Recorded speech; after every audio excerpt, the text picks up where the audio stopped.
Light camera rolling music. Hi అండి.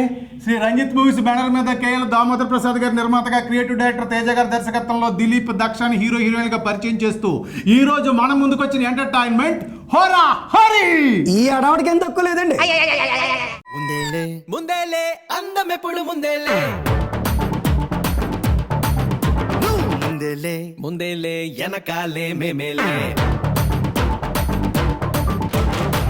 అందమంటే నీదేలే, అందమంటే నీదేలే, అందమంటే నీదేలే, నీదే నీదే నీదే నీదే, అందమంటే నీదేలే వెనకాలే మేమేలే, ఇందుమతి ముందేలే వెనకాలే మేమేలే, ముందేలే ముందేలే వెనకాలే మేమేలే. ఈ హోరా హోరీ కథ చెప్పాలంటే, ఈ కథలో విలన్ను ఓ మర్డర్ చేస్తాడు. ఆ మర్డర్ని తప్పించుకోవడం కోసం 25 లక్షలు లంచం ఓ పోలీస్ ఆఫీసర్కి ఇవ్వడం కోసం వాళ్ళ ఇంటికి వెళ్తాడు. వెళ్ళిన తర్వాత అక్కడ ఆ పోలీస్ ఆఫీసర్ చెల్లెలు చూస్తాడు.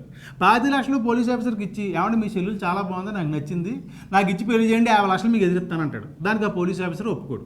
దాంతో మనడు కోపం అవుతుంది. ఆ తర్వాత ఆ పిల్ల పెళ్లి పీటల మీద ఉండగా ఆ పిల్లని పెళ్లి చేసుకోవాలనుకుని పీటల మీద కూర్చుని ఇతను మంచి చంపేస్తాడు. దాంతో అందరూ షాక్ అవుతారు.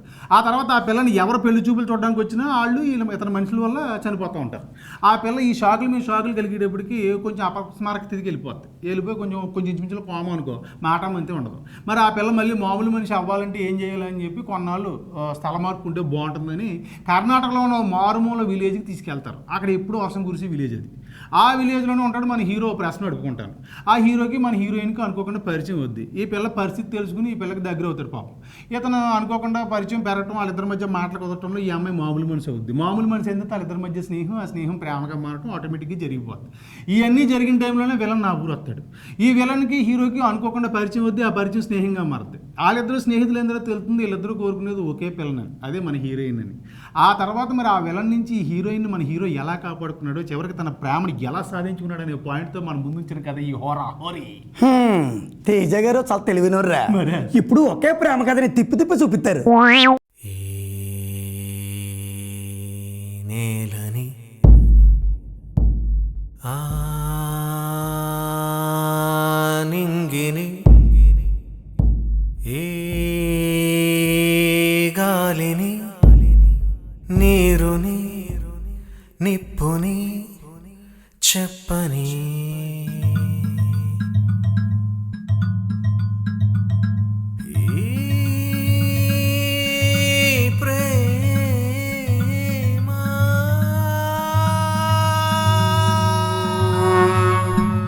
ఇక ఈ సినిమాలో నటినట్టు గురించి చెప్పాలంటే ముందు చెప్పుకోవాల్సింది మన నూతన కథానాయకుడు దిలీప్. ఇప్పుడు ఏం చెప్పక్కర్లేదు అంటే అక్క రాటు తేరాలే. నెక్స్ట్ సినిమా వచ్చాక చెప్తాను. హీరోయిన్ దక్ష. ఈ పిల్ల గురించి కూడా ఇప్పుడు ఏం చెప్పక్కర్లేదు. నెక్స్ట్ సినిమా చెప్తావా? వచ్చాక చెప్తాను. విలన్గా చేశాడు చస్మా. పెర్ఫార్మెన్స్ బాగుంది కానీ క్యారెక్టర్ రొట్టి నిలిపించేసింది. ఇంకా మిగతా పాత్రలో సీనియర్ నటులు ఎంవిఎస్ సరినాథరావు, తర్వాత అభిరాము, రాకెట్ రాఘవ, షేకింగ్ శేషు, రాకేష్, సేమ, భార్గవి వీళ్ళు అందరూ చేశారు రా. ఎవరి కష్టం వారిది.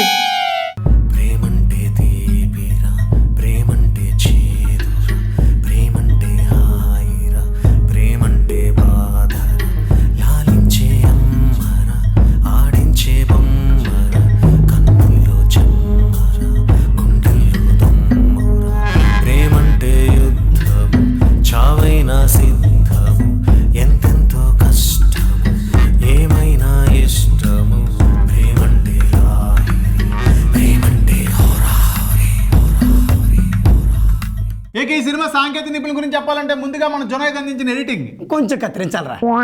మన దీపక్ భగవంత్ అందించిన సినిమాటోగ్రఫీ అద్భుతం, ఈ సినిమాకి ప్రాణం. ఆ తర్వాత మన కళ్యాణి కోడూరి గారు అందించిన సంగీతం. 2 పాటలు బాగున్నాయి, బ్యాక్గ్రౌండ్ స్కోర్ బాగా ఇచ్చారు కదా. ఆ తర్వాత నిర్మాత మన కేఎల్ దామోదర్ ప్రసాద్, అభిరుచి గల నిర్మాత. అవును. ఫైనల్ గా క్యాప్టెన్, కథ, స్క్రీన్ ప్లే, మాటలు, దర్శకత్వం తేజ. తేజ గారు అంటే ఒక బ్రాండ్ రా.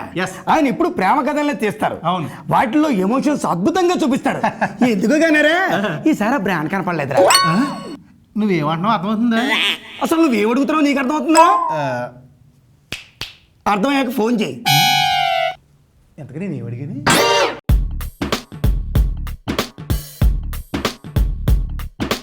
నా గుండె తప్పుడేంటో పిచ్చి పిచ్చిగా కొంప ముంచింది ఇప్పుడింత కొత్తగా.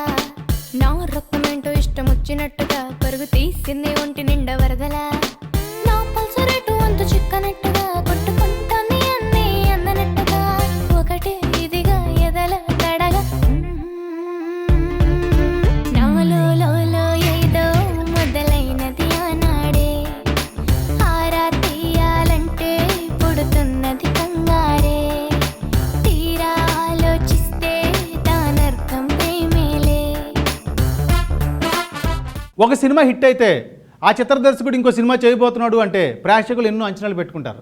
అదే ఓ సినిమా ఫ్లాప్ అయితే ఆ దర్శకుడి నుంచి ఇంకో సినిమా వస్తుందంటే ఎదురు చూసే ప్రేక్షకులు ఉండరు. అలాగే ఎప్పుడో వరుస హిట్లు ఇచ్చినటువంటి స్టార్ డైరెక్టర్లు కొన్ని రోజుల గ్యాప్ తర్వాత మళ్ళీ ఓ సినిమాతో మన ముందుకు వస్తున్నారంటే ఆ హిట్ ఫ్లేవర్తో మళ్ళీ అలాంటి ఓ హిట్ ఇస్తాడు అని చెప్పి ప్రేక్షకులు ఎదురు చూస్తారు. అలా ఎదురు చూసే దర్శకుల్లో తేజ గారు ఒకరు. తేజ గారు ఈ సినిమాకు ముందు అందించిన ప్రేమ కథలు పూర్తి స్థాయిలో ప్రేక్షకుల అంచనాలను అందుకోలేకపోయాయి. అయితే ఈ సినిమా విషయంలో మరింత శ్రద్ధ పెట్టారట, అద్భుతమైన సినిమాను మన ముందు ఉంచబోతున్నారట అని ఆశ పెట్టుకుని థియేటర్కి వెళ్ళిన ప్రేక్షకుల్ని ఈసారి కూడా తేజ గారు నిరాశపరిచారని చెప్పాలి. ఎందుకంటే రొటీన్గా ఆయన ఎన్నుకున్నటువంటి ఆ ప్రేమ కథ, ఆ బ్రాండు అలాగే ఉందండి, ఎక్కడ కొత్తదనం కనపడలేదు. అయితే తేజ గారి నుంచి ఇలా కాకుండా ఏదో కొత్తదనం ప్రేక్షకులు కోరుకుంటున్నారనే విషయాన్ని నేను గ్రహించాలి. భవిష్యత్తులో తేజ గారు ఓ సరికొత్త బ్రాండ్తో ఓ సరికొత్త కథాకథనాలతో మనం ముందుకు రావాలని ఆకాంక్షిద్దాం. ఎందుకంటే మనకి తెలుగులో ఉన్నటువంటి ఉద్దండు లేని దర్శకుల్లో తేజ గారు ఒకరు. చాలా మంచి టెక్నీషియన్. ఆయన మనసు పెట్టి తీస్తే అద్భుతమైన సినిమాలు రూపొందించగలరు. ఆ సత్తా ఆయనకు ఉంది. అంచేత సరికొత్త బ్రాండ్తో మనం ముందుకు రావాలని ఆకాంక్షిస్తూ ఆయనకి సహకరించిన సాంకేతిక నిపుణులు, నటీనటులని, నిర్మాతలను అందరినీ పేరుని అభినందిస్తూ ఆయనకు ఆల్ ది బెస్ట్ చెప్తూ నేను సెలవు తీసుకుంటున్నానండి. నగరంలో విడుదలయ్యే సినిమాలు ఏంటో చూసి నెక్స్ట్ వీక్ వచ్చి అట్లా వివరాలు చెప్తాను. అప్పుడు దాకా మన తేజ గారు హోరీ చూసి మీరు ఎంజాయ్ చేయండి. ఉంటానండి, మీ అరబాబు. నా గుండె చప్పుడేంటో పిచ్చి పిచ్చిగా కొంప ముంచింది ఇప్పుడింత కొత్తగా నా రక్తమేంటో ఇష్టం వచ్చినట్టుగా పరుగు తీసింది ఒంటి నిండా వరదలా